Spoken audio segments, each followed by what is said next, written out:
કેમ છો? આજે આપણે સામાજિક વિજ્ઞાન વિષયમાં ધોરણ 8માં નવો પાઠ શીખવાના છે, જે પાઠ આપણો ઇતિહાસનો પાઠ છે. બાળકો, એ પહેલા એક સૂચના છે. 8મી સપ્ટેમ્બરે આપણે સામાજિક વિજ્ઞાન વિષયની પરીક્ષા રાખી છે, જે પરીક્ષા આપણી 40 ગુણની રહેશે, જેમાંથી 20 ગુણના તમારા MCQ રહેશે અને 20 ગુણનું તમારું અસાઇનમેન્ટ રહેશે, જે તમારે તમારા માતા પિતાની સામે બેસીને લખવાનું રહેશે. તો બાળકો, આપણે તેમાં પહેલો પાઠ આખો રાખ્યો છે અને બીજો પાઠ એ અડધો રાખ્યો છે. તો પહેલો પાઠ આખો તૈયાર કરવાનો અને બીજો પાઠ એ જલાવરણના ટોપિક સુધી વાંચવાનો રહેશે. તો જલાવરણનો ટોપિક જ્યાં પટે છે ત્યાં સુધી વાંચવાનો છે. તો બાળકો, પહેલો પાઠ આખો અને બીજો પાઠ અડધો જલાવરણના ટોપિક સુધી. તો બાળકો, પરીક્ષાની તૈયારી શરૂ કરી દેવી. તો 8મી સપ્ટેમ્બરે આપણી પરીક્ષા છે, ભૂલશો નહીં. બાળકો, તમને પરીક્ષાનું માળખું એ સ્કૂલની એપ દ્વારા મળી જશે. તો ચાલો, હવે આજે ઇતિહાસનો નવો પાઠ શરૂ કરવાના છે, અંગ્રેજ શાસનની ભારત પર અસર. તો ચાલો બાળકો, પાઠની શરૂઆત કરીએ. પાઠ 6, અંગ્રેજ શાસનની ભારત પર અસર. આજના વિષય વસ્તુના મુદ્દા છે ભારતની આર્થિક સમૃદ્ધિ અને કાચો માલ, જેમાં આપણે અર્થ અને ઉદાહરણ જોવાના છે. તો ચાલો બાળકો, પાઠની શરૂઆત કરીએ. વિદ્યાર્થી મિત્રો, નાનું બાળક હોય એને ઘણા પ્રશ્નો થાય છે. તો કોઈક ઇતિહાસને લગતી નવી વાત હોય તો આપણને પણ એના વિશે જાણવાની ઈચ્છા થઈ જાય છે. તો અહીં આપણે વાત કરીએ તો અરુણા એ વહેલી સવારે ધ્યાનથી સમાચાર પત્ર વાંચતી હતી. તો બાજુમાં બેસેલી તેની પુત્રી પૂર્વા, જે ગૃહકાર્ય કરી રહી હતી. અરુણા મોટેથી વાંચતા બોલી, લીબિયામાં ક્રાંતિ. લીબિયા દેશની અંદર ક્રાંતિ થઈ. આ સાંભળીને પૂર્વાએ પ્રશ્ન કર્યો. એની દીકરીએ પ્રશ્ન કર્યો, મમ્મી, લોકો શા માટે ક્રાંતિ કરે છે? અરુણાએ જવાબ આપ્યો, બેટા, લોકોની જરૂરિયાત ન સંતોષાય અને લોકો આર્થિક રીતે પાયમાલ થઈ ગયા તો ક્રાંતિ તરફ વળે છે. તો આપણા દેશમાં પણ જ્યારે અંગ્રેજોનું શાસન હતું તો તે સમયે ભારતમાં લોકોની પરિસ્થિતિ બહુ કંગાળ થઈ ગઈ હતી. ત્યારે આવું થયું હતું. તો ચાલ, હું તને તે સમયના ભારતીય જીવનની વાત કરું. આમ કરીને અરુણાએ જવાબ આપ્યો. તો બાળકો, આપણે પણ પાઠમાં અંગ્રેજ શાસનની ભારત પર જે અસર છે એ શીખવાના છે. પણ એ પહેલાં જો આપણે ચર્ચા કરીએ તો ભારતની આર્થિક સમૃદ્ધિ છેક 18મી સદી સુધી યથાવત રહી હતી. એટલે કે 18મી સદી સુધી આપણી ભારતની આર્થિક સમૃદ્ધિ એ જેવી ને તેવી હતી. બાળકો, આપણને ખબર છે કે પ્રાચીન સમયથી જ ભારત સોને કી ચિડિયા તરીકે ઓળખાતો. તો ભારતની સમૃદ્ધિ દેશ વિદેશની અંદર પ્રખ્યાત થઈ ચૂકી હતી. ભારત બધી જ રીતે સંપન્ન હતો. એની પાસે પ્રાકૃતિક વારસો પણ ભરપૂર પ્રમાણમાં હતો, સાંસ્કૃતિક વારસો પણ ભરપૂર પ્રમાણમાં હતો, અને બધી ચીજ વસ્તુ જેની માંગ વિદેશોમાં રહેતી એ ભારતમાં હતી. તો ભારત એ સોને કી ચિડિયા તરીકે ઓળખાતો. તો તે સમયે વિદેશમાં ભારતની ચીજ વસ્તુઓ ઘણી બધી એની નિકાસ થતી, જેવી કે રેશમ, સુતરાઉ કાપડ, મલમલ, મરી મસાલા, તેજાના, આ બધી ચીજ વસ્તુઓની વિદેશમાં પુષ્કળ પ્રમાણમાં માંગ રહેતી. એ સિવાય પણ કપાસ, ચાવલ, ઘઉં, ખાંડ, હલ્દી, કાળા મરી, બટાકા, તલ, હીરા, આ બધી ચીજવસ્તુઓની પણ પુષ્કળ માંગ રહેતી. અને તે સમયે ભારત દેશ આ બધી ચીજવસ્તુઓ વિદેશ મોકલતો. અને તે સમયે એના કારણે ભારતની અંદર પુષ્કળ ધન, પુષ્કળ સોનું એ વિદેશોથી ખેંચાઈ આવતું, જેના કારણે ભારત એ આર્થિક રીતે તે સમયે સંપન્ન હતો. તે સમયે ભારત એ અખંડ હિન્દુસ્તાન તરીકે ઓળખાતો. તો આપણો ભારત દેશ તે સમયે ધન સંપત્તિથી ભરપૂર હતો. ભારતની સમૃદ્ધિ એ દેશ વિદેશના લોકોને આકર્ષી રહી હતી.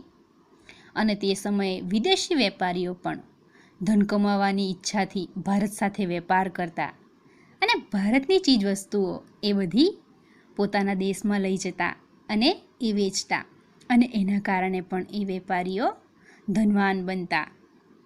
તો તે સમયે પણ કેટલીક વિદેશી કંપનીઓ ભારત સાથે વેપાર કરીને ધનવાન થઈ હતી. તો ભારત દેશ આટલો બધો પ્રખ્યાત હતો જે પ્રાચીન સમયથી.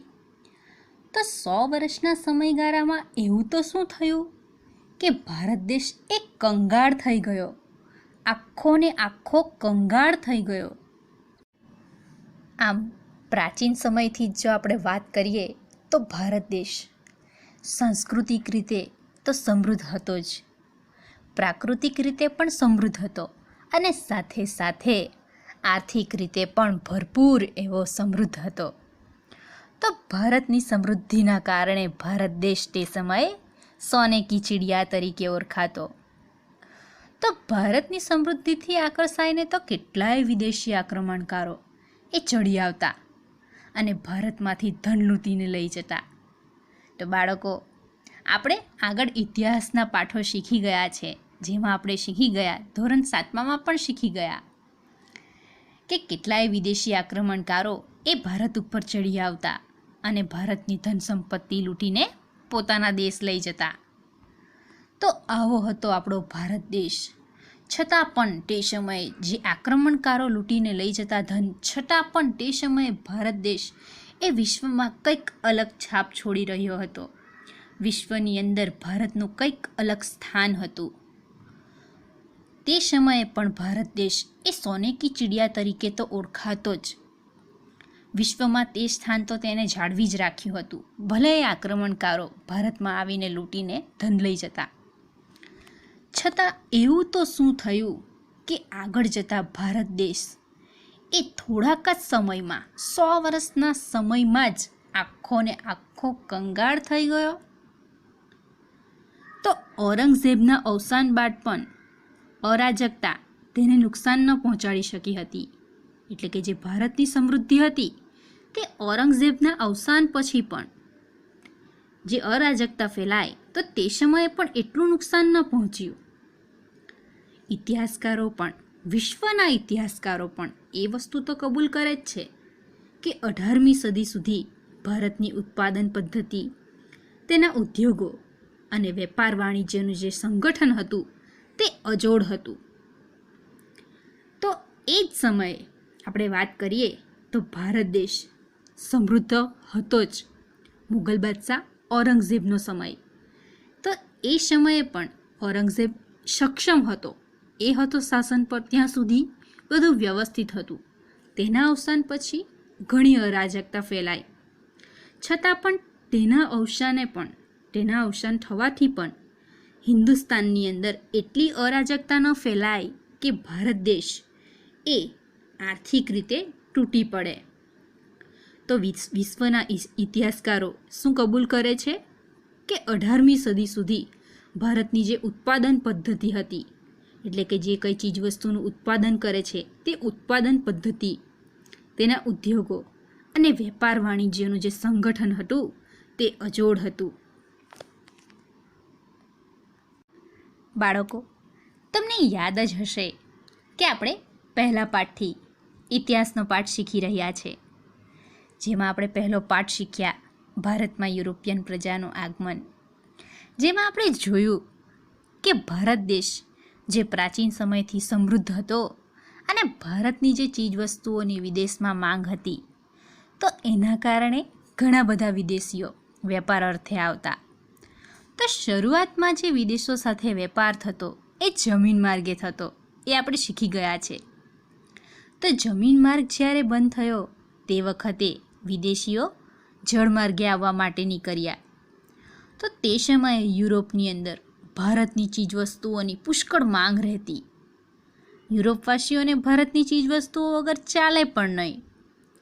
તો યુરોપવાસીઓ એ જળમાર્ગે આવવા માટે અલગ અલગ તરકીબ સોચવા માંડ્યા, અને એમાં ઘણા બધા યુરોપિયનવાસી એ કામયાબ પણ થયા. ભારતની અંદર સૌ પ્રથમ પોર્ટુગીઝ પ્રજા આવી. તો બાળકો, પોર્ટુગલ દેશનો વાસ્કો દ ગામા આવ્યો એ આપણે જોઈ ગયા, અને એ પહેલાં પણ પ્રયત્ન કરનાર ક્રિસ્ટોફર કોલંબસ ઇટાલી દેશનો હતો, જે પહોંચી ગયો ક્યાં? અમેરિકા ખંડમાં. તો જીવ્યો ત્યાં સુધી પોતાને પણ હિન્દુસ્તાનનો શોધક માનતો રહ્યો હતો. તો એ પણ કાળા મરી લેવા માટે, કાળા મરીના વેપાર માટે ભારત આવવા માટે નીકળ્યો હતો. તો એ વાત આપણે એ બાજુ પર મૂકીએ તો શરૂઆતમાં પોર્ટુગીઝ પ્રજા આવી, ડચ લોકો પણ આવ્યા, અંગ્રેજો પણ આવ્યા, ફ્રેન્ચો પણ આવ્યા. ઘણી બધી યુરોપિયન પ્રજા ભારતમાં વેપાર કરવા માટે આવી. તો આ બધી જ પ્રજામાં જો આપણે વાત કરીએ બાળકો, તો એક પ્રજા જે ફાવી ગઈ, જે કોણ હતી? તો ઇંગ્લેન્ડથી આવેલી, બ્રિટનથી આવેલી એ પ્રજા અંગ્રેજો હતા. તો અંગ્રેજો ભારતની અંદર વેપાર માટે આવ્યા. ત્યારબાદ તે યુરોપથી આવેલી બીજી બધી કંપનીઓની હરીફાઈમાં અંગ્રેજ કંપની આવી. આ અંગ્રેજ કંપનીની સામે કોઈ પણ યુરોપિયન પ્રજા ટકી ન શકી. ફ્રેન્ચો પણ ન ટકી શક્યા, ડચ લોકો પણ ન ટકી શક્યા, અને અંગ્રેજો સત્તા ઉપર પણ આવ્યા. વેપાર કરતાં કરતાં કૂટનીતિ કરીને જે સત્તા ઉપર આવ્યા, જે આપણે પહેલા પાઠમાં શીખી ગયા, અને ચોથા પાઠમાં આપણે એ પણ શીખી ગયા કે સત્તા ઉપર તો આવ્યા, સાથે સાથે અલગ અલગ નીતિઓ કરીને કેટલાય દેશી શાસકોના શાસન એ છીનવી લીધા.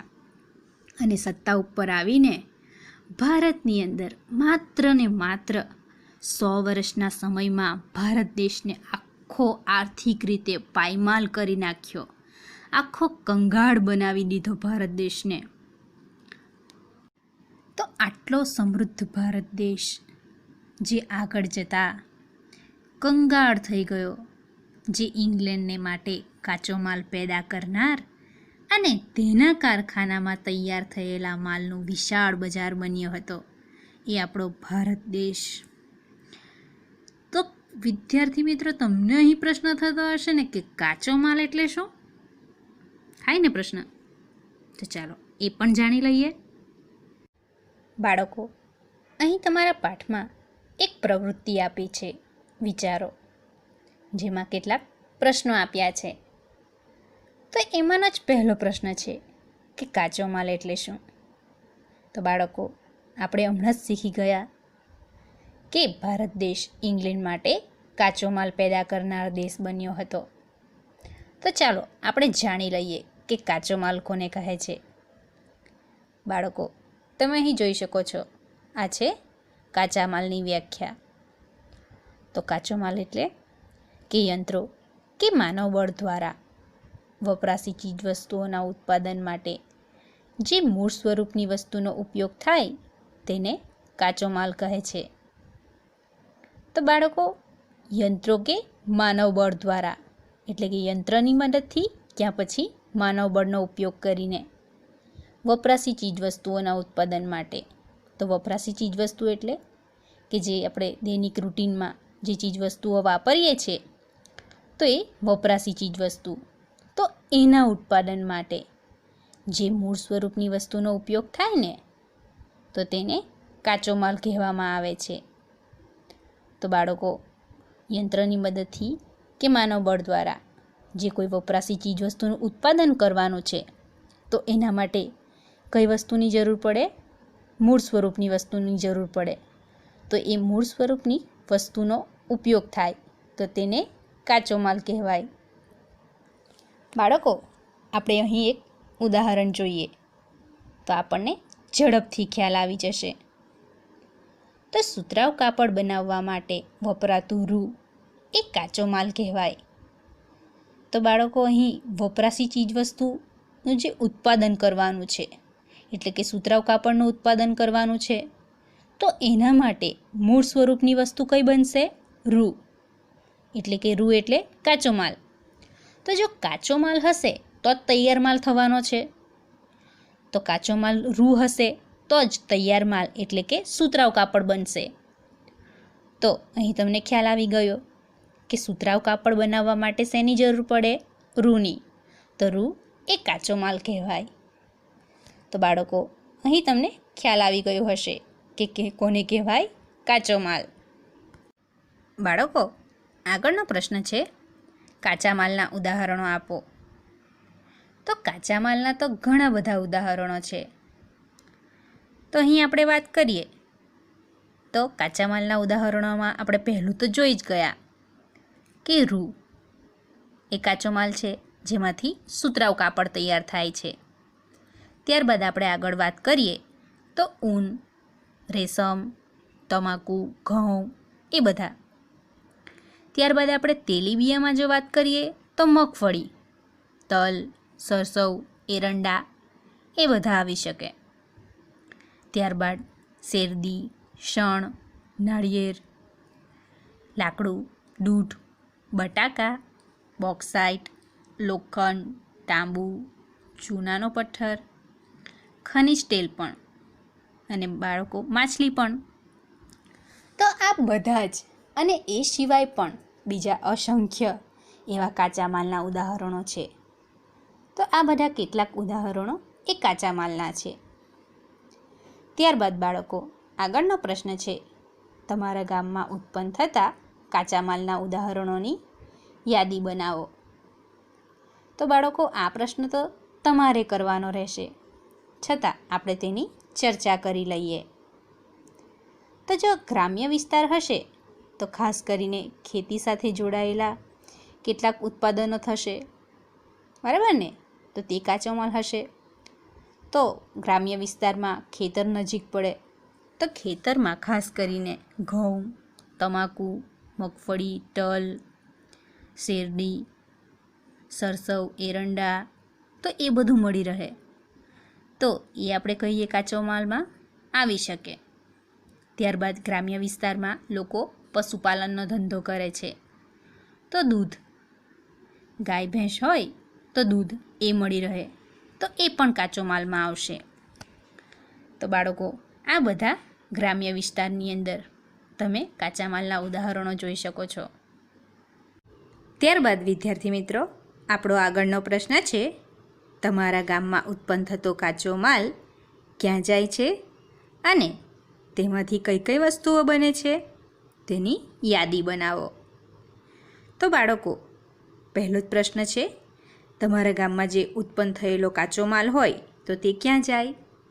તો ગ્રામ્ય વિસ્તારમાં કોઈ માલ ઉત્પન્ન થયેલો હોય તો એ ખાસ કરીને શહેર તરફ જાય છે, એટલે કે નજીકના શહેરોમાં તે વેચાણ અર્થે જાય છે અથવા તો કોઈક ઉદ્યોગોમાં જાય છે.